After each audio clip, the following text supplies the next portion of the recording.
Hi friends, welcome to my channel. ప్రపంచ చరిత్రలోని అతిపెద్ద gathering Maha Kumbh Mela ప్రయాగ్రాజ్లో జనవరి 13న మొదలయ్యింది. ఈ 13 నుంచి ఫిబ్రవరి 26 వరకు 45 రోజుల పాటు ఈ మహాకుంభమేళా జరుగుతుంది. అతిపెద్ద గ్యాదరింగ్ అంటే ఏంటో తెలుసా? 30 కోట్ల మంది ప్రజలు దీనికి రానున్నారని అంచనా వేస్తున్నారు. దేశం మొత్తం మరియు విదేశాల నుంచి నలుమూలల భక్తులు రానున్నారు.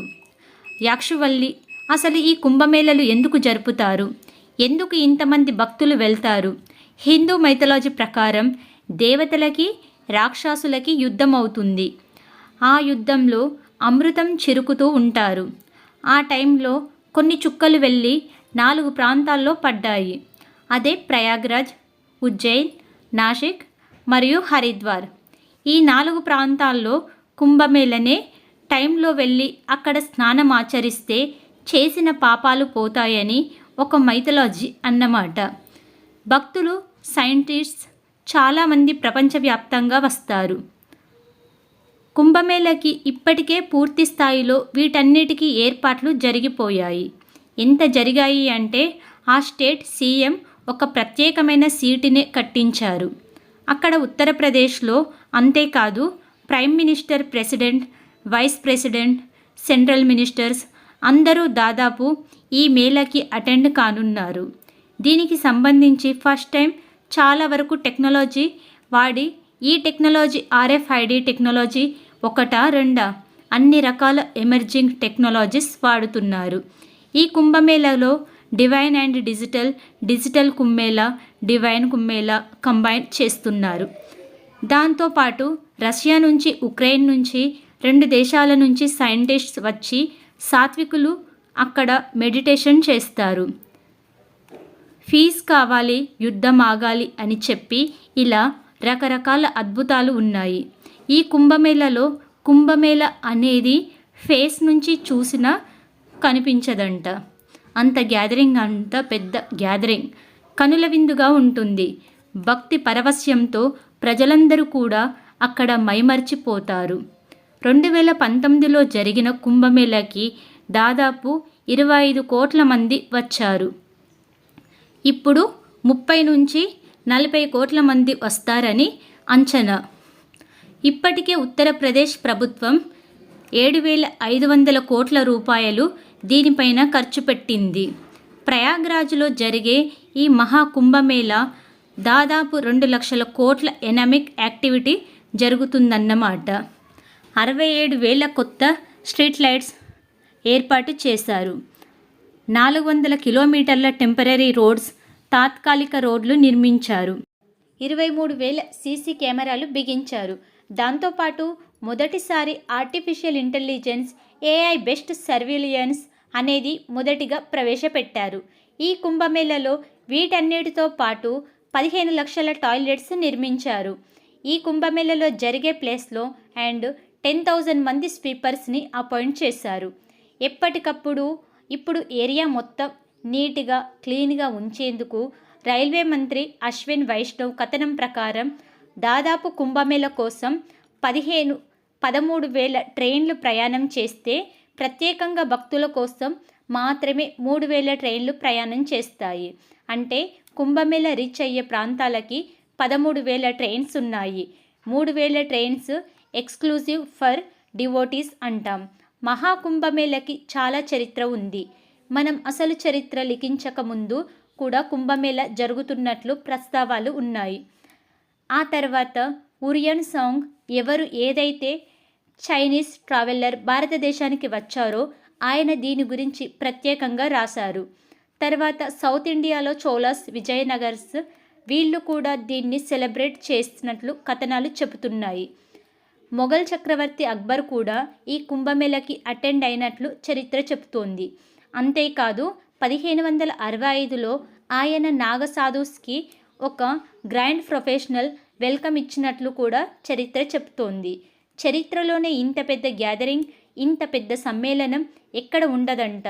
2001లోనే ఐకానిక్ శాటిలైట్ ఈ ఇమేజ్ బయట పెట్టిందన్నమాట. ఈ గ్యాదరింగ్ ఆ తర్వాత అందరూ విస్తుపోయారు. ఆ తర్వాత 2019లో ఇస్రో వాళ్ళు కూడా దీనికి సంబంధించిన ఇమేజెస్ వదిలారు.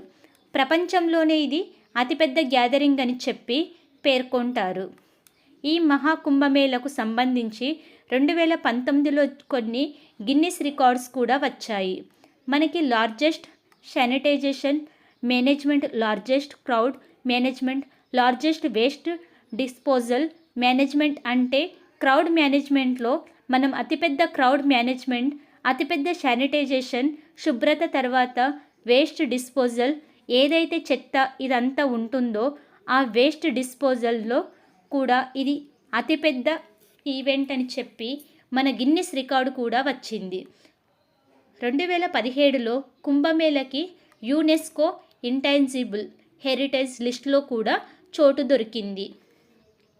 ఇంటాంజిబుల్ హెరిటేజ్ అంటే ఏంటంటే ఏదైతే మనం కట్టడాల్లాగా అలా వస్తువు రూపంలో చూపించలేమో, ఏదైతే మనం ఫీల్ అవుతామో, ఏదైతే మనం దాన్ని రియల్గా మన సెన్సెస్ ద్వారా ఫీల్ అవ్వగలమో దాన్ని ఇంటాంజిబుల్ అంటారు.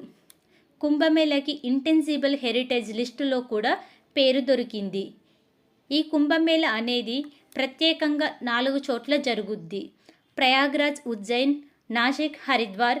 అయితే ప్రయాగ్రాజ్లో ఉన్న అంటే అలహాబాద్కి ఉన్న ప్రత్యేకత ఏంటంటే గంగా, యమున, సరస్వతి సమ్మేళనం. సరస్వతి నది మనకి కంటికి కనిపించకపోయినా అండర్లైన్గా వచ్చి వీటిలో కలుస్తుంది, అండర్ కరెంట్ లాగా వచ్చి వీటికి కలుస్తుందన్నమాట అని చెప్పి ఒక సెంటిమెంట్ అన్నమాట. ఈ సమ్మేళనంలో గంగా అనేది ఒక మైండ్, యమున అనేది ఒక బాడీ, సరస్వతి అనేది ఒక సోల్, ఒక ఆత్మ. అంటే బాడీ, మైండ్, సోల్, ఈ 3 సమ్మేళనంగా గుర్తిస్తారు. గంగా, యమున, సరస్వతి అన్నమాట. హరిద్వార్లో అయితే గంగా నది నాసిక్లో, అయితే గోదావరి నది ఉజ్జయిన్లో, అయితే క్షిప్రా నది, ఈ 3 నదుల్లో అక్కడ మునిగి వెళ్తారు భక్తులు. అదే ప్రయాగ్రాజులు అయితే ఈ 3 నదులు గంగా, యమున, సరస్వతిలో మునుగుతారు. అసలు ఎందుకు మునుగుతారు? అసలు కుంభమేళ టైంలో ప్రజలు వెళ్ళి నదుల్లో ఎందుకు మునుగుతారు? ఆ ప్రాంతంలో ఉన్న నదుల్లో అంటే వాళ్ళ పాపాలు ప్రక్షాళన అవ్వడమే కాదు, వాళ్ళ అన్సిస్టర్స్, వాళ్ళ పూర్వీకులు చేసిన పాపాలు కూడా అలా మునగటం వల్ల ప్యూరిఫై అయిపోతాయి, ప్రక్షాళన అయిపోతాయని నమ్ముతారు. కాబట్టి కుంభమేళ ఫలానా టైం చేయాలని ఎలా నిర్ణయిస్తారు? దానికి ఒక ఆస్ట్రాలజికల్ సిగ్నిఫికెన్స్ కూడా ఉంది. సూర్యుడు, చంద్రుడు, బృహస్పతి, సన్, మూన్, జూపిటర్ వాటి యొక్క అసింక్లో ఏ లైన్లో వస్తాయి అనే దాని మీద అసలు ఈ కుంభమేళ అనే డేట్ ఫిక్స్ చేస్తారన్నమాట.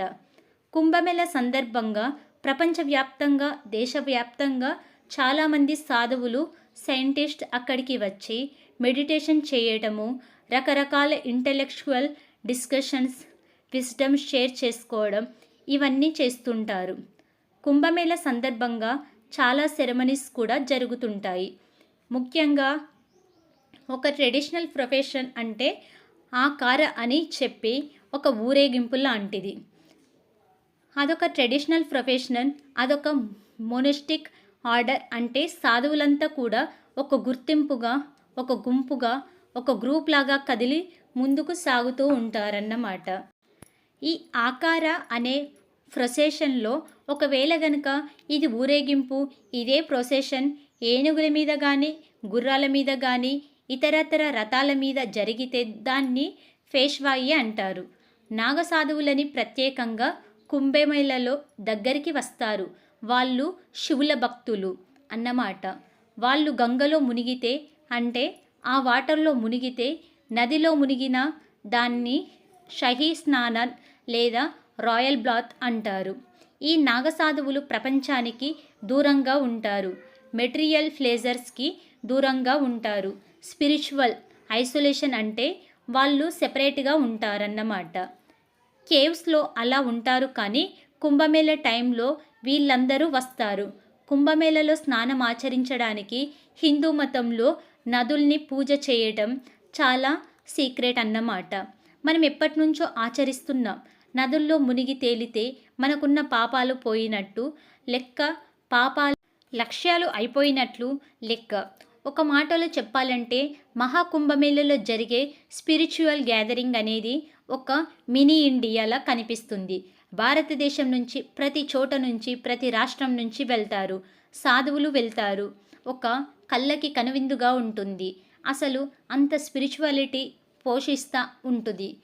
అక్కడ ఉంటే చాలా అద్భుతమైన స్పిరిచువల్ ప్రాసెస్ని వైబ్ అక్కడ కనిపిస్తుంది. ఈ వీడియో మీకు నచ్చినట్లయితే లైక్ చేయండి, షేర్ చేసి మా ఛానల్ని సబ్స్క్రైబ్ చేసుకోండి. Thank you friends. Thank you for watching.